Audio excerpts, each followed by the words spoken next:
good day to everyone yang watch this video.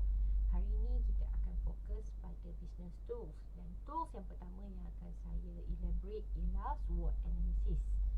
Okay, so without further ado, let us orang kata tengok. Okay, so this is SWOT analysis. What does it mean by SWOT? Bila kita bercakap mengenai SWOT, maknanya ialah strength, weakness, opportunity and threat. Okay, kenapa pentingnya SWOT ni? Okay, SWOT ni sebenarnya kita nak tengok environment kita. Kita nak pastikan sebenarnya yang mana kita boleh dapat peluang, yang mana kekuatan kita, yang mana kelemahan kita. So bila kita faham kita punya kekuatan, kita punya kelemahan, mana peluang kita dan apa ancaman-ancaman yang menyebabkan kita tak boleh ke depan. Kalau dari segi konteks individu, okey, saya bagi orang kata contohnya dari segi individu tu sendiri, kita akan tengok okey, kekuatan kita ialah kita boleh baca buku, kita rajin bangun pagi,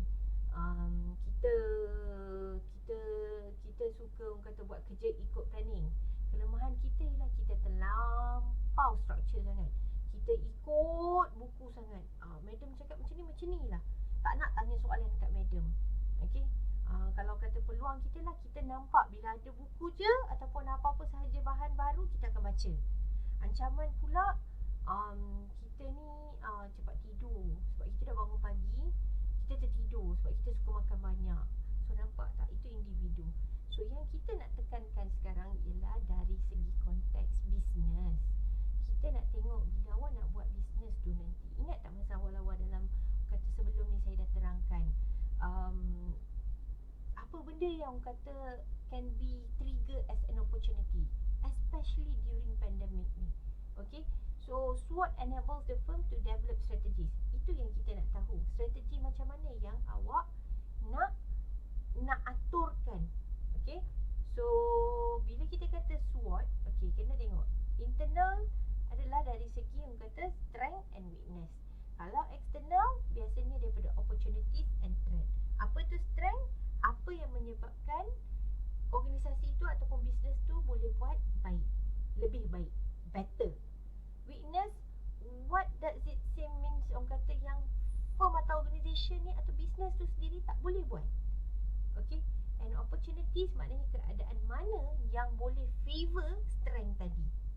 And threat yang sebenarnya conditions in the external environment yang tak related pada strength tapi favor kepada weakness.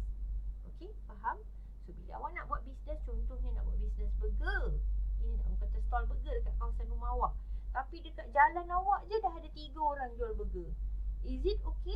Strengthnya okay tak? Dah sah-sah kat situ, strengthnya dah tak ada dah.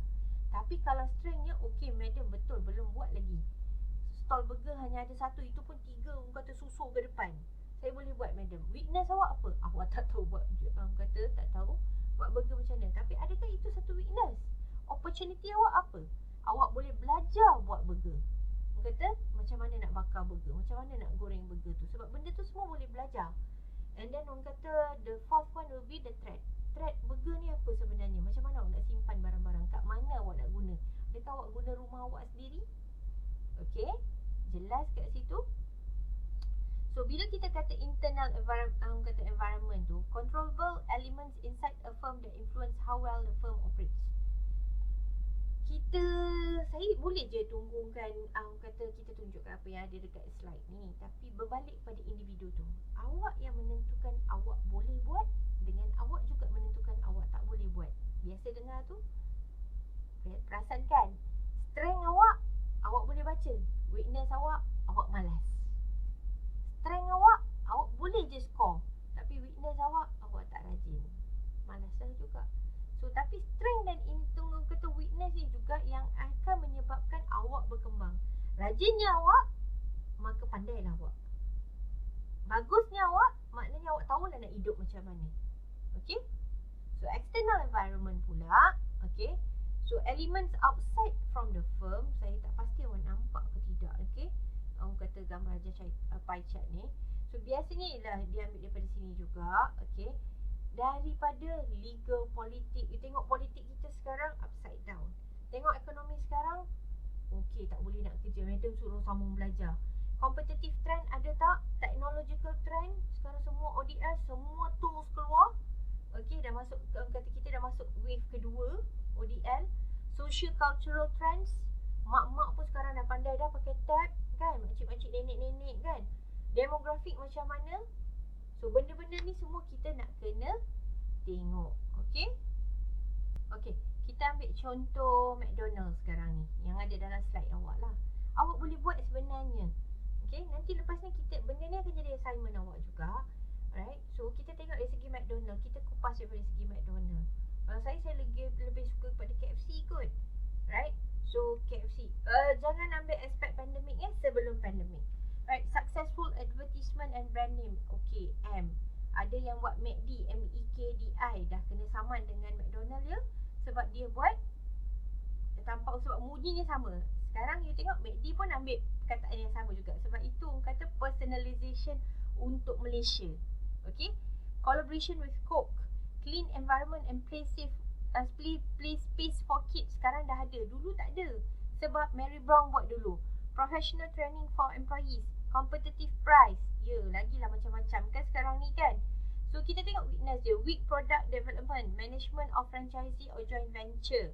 For me benda ni orang kata sikit lah. Tapi dari segi opportunities, internationalization dia serving dia only 1% of population and growing dining out market. Okay, so dia dah jadi satu tempat. Mungkin lepas ni kita tak tahu dia ada ala-ala macam dinner orang kata dekat hotel ke, Allahualam kan.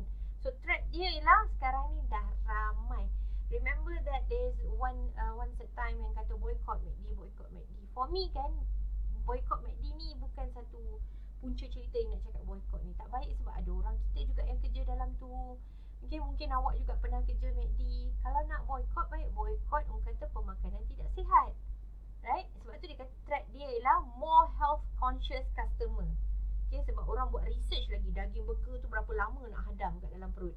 Threat from local competitor in different countries.